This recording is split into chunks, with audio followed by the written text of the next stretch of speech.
जब हम भारतवर्ष के विभिन्न राज्यों में बसी लगभग 300 जनजातियों के क्रांतिकारियों की गौरव गाथा याद करते हैं तो एक स्वर्णिम नाम उभरता है, भगवान बिरसा मुंडा। जनजाति समाज, धर्म, संस्कृति और उनके अधिकारों के लिए संघर्ष करने वाले बिरसा मुंडा का जन्म 15 नवंबर 1875 को झारखंड के उलीहातू गांव में हुआ था। वे छोटा नागपुर पठार क्षेत्र की मुंडा जनजाति से थे। उनके पिता सुगना मुंडा और माता कर्मी अत्यंत निर्धन थे और दूसरे गांव जाकर मजदूरी किया करते थे। इसलिए बिरसा का अधिकांश बचपन माता पिता के साथ एक गांव में ही बीता।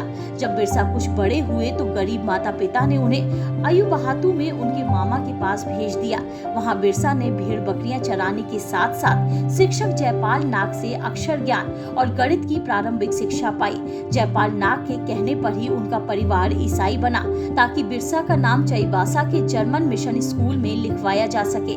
बिरसा का दाखिला मिशनरी स्कूल में हो गया, लेकिन वहां उनकी शिक्षा काट दी गई। वहां गौमांस खिलाया जाता था। इन सब से उनके मन को बड़ा आघात लगा। वहां उन्होंने अपने धर्म पर संकट महसूस किया। उनके मन में विद्रोह की चिंगारी सुलग उठी और तब ज्वाला में बदल गई जब मिशन के एक पादरी ने मुंडा समाज के लिए ठग, बेईमान और चोर जैसे अपमानजनक शब्दों का प्रयोग किया। उस समय बिरसा 14 वर्ष के थे। पादरी को खरी खरी सुनाने के बाद बिरसा ने स्कूल छोड़ दिया। स्कूल छोड़ने के बाद बिरसा ने अपने समाज को अशिक्षित, गरीबी और अज्ञानता से बाहर निकालने का निश्चय किया। इसी दौरान उनका आनंद पांडा से संपर्क हुआ, जो धार्मिक प्रवृत्ति के थे और बंदगांव के जमींदार जगमोहन सिंह के मुंशी थे। बिरसा ने उन्हीं के पास रामायण, महाभारत जैसे ग्रंथों का अध्ययन किया, जिसका उनके मन पर काफी गहरा प्रभाव पड़ा।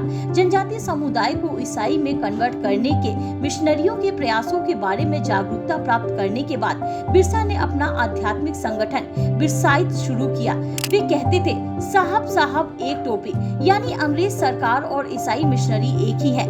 दोनों की टोपियां एक है, दोनों के लक्ष्य एक है। वे हमारे देश को गुलाम बनाना और भ्रष्ट करना चाहते हैं। इसलिए ब्रिटिश सरकार और मिशनरी दोनों और इन दोनों को सहयोग देने वाले जमींदार बिरसा मुंडा के सबसे बड़े शत्रु बन गए। बिरसा ने स्वतंत्रता के लिए नारा दिया, अबुआ दिशोम अबुआ राज।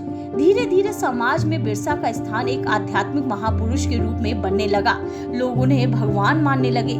इसमें मुंडा, उरांव और अन्य कई समाज के हजारों लोग शामिल होने लगे। उनके उपदेश थे, शराब मत पियो, चोरी मत करो, गो हत्या मत करो, तुलसी का पौधा लगाओ। ऐसी छोटी छोटी बातों से लोगों में एक आध्यात्मिक चेतना जागृत होने लगी। लोग चर्च जाना छोड़कर बिरसा के साथ भजन कीर्तन करने लगे। बिरसा की इस बढ़ती ताकत को देखकर ब्रिटिश सरकार डर गई और उसने छल प्रपंच से उन्हें गिरफ्तार कर हजारीबाग जेल में डाल दिया। 25 अगस्त 1895 को उन्हें गिरफ्तार कर लिया गया और वे 30 नवंबर 1897 को रिहा हुए। 2 वर्ष बाद जब वे जेल से बाहर आए तो उनके स्वागत के लिए हजारों लोग वहां उपस्थित थे। इसके बाद उन्होंने जनजाति समाज को अंधविश्वास और ढकोसलों के चंगुल से मुक्त करवाने के प्रयास शुरू किए। साथ ही जनजाति समाज को जमींदारों और जागीरदारों के आर्थिक शोषण से मुक्त कराने का अभियान शुरू किया। जनजातियों ने बेगारी प्रथा के विरुद्ध जबरदस्त आंदोलन किया। बिरसा ने राजनीतिक स्तर पर जनजातियों को संगठित भी किया।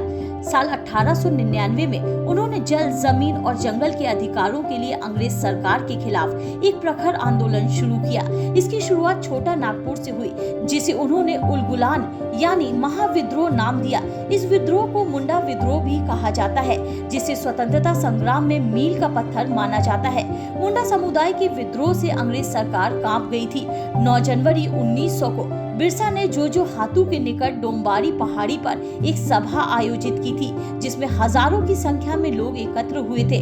कमिश्नर स्ट्रीट फील्ड को यह खबर मिली तो उसने पूरी पहाड़ी को घेर लिया।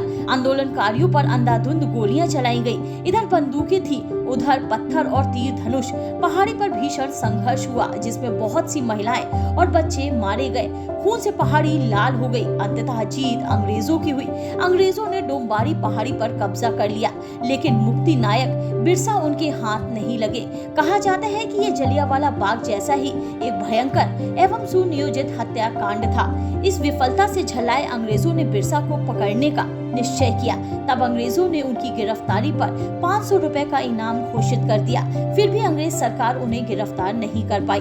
दुर्योग से 2 गद्दार अंग्रेजों से जा मिले। गुप्तचरों और भेदियों की मदद से 3 फरवरी को उन्हें चक्रधरपुर के बंदगांव से गिरफ्तार कर लिया गया। उन्हें हथकड़ी पहनाकर रांची जेल लाया गया, जहां 9 जून 1900 को संदिग्ध परिस्थितियों में उनकी मृत्यु हो गई। हालांकि अंग्रेज सरकार का दावा था कि उनकी मौत हैजे के कारण हुई, लेकिन कहा जाता है कि अंग्रेज शासन ने जहर देकर उनकी हत्या कर दी, फिर चुपचाप एक नाले के किनारे उनके शव को जला दिया। 25 वर्ष की अल्पायु में भगवान बिरसा मुंडा की जीवन लीला समाप्त हो गई, लेकिन स्वधर्म, संस्कृति एवं स्वदेश की रक्षा की जो ज्योति उन्होंने प्रज्वलित की थी, उसी को सहारा बनाकर सैकड़ों क्रांतिकारियों ने भारत की स्वतंत्रता के लिए अपने प्राणों की आहुति दी।